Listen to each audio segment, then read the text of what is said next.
This SCN coalition has been very important to our growers.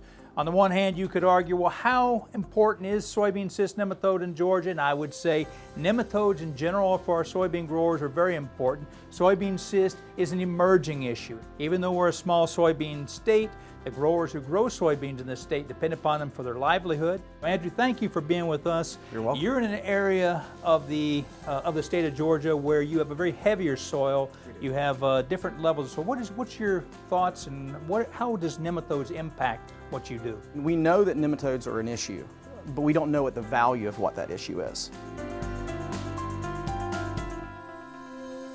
How many growers do I work with who talk about sorry dirt? I'll ask them, I say, well, what's wrong with that spot in the field? And they say, I'm just sorry.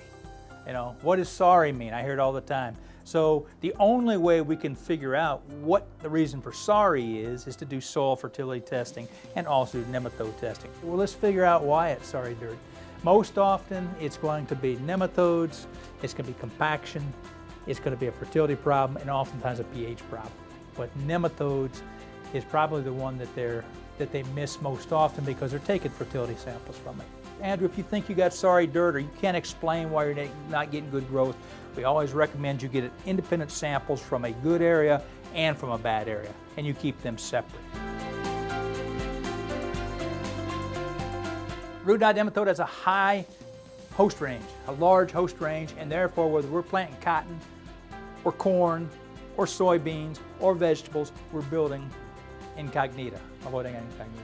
With the soybean cyst nematode, we're fortunate in the sense that we're not building the same rotation. We have crops that are non-host that we use for nematodes, specifically soybean cyst nematodes, and so we stay to a specific crop rotation through that.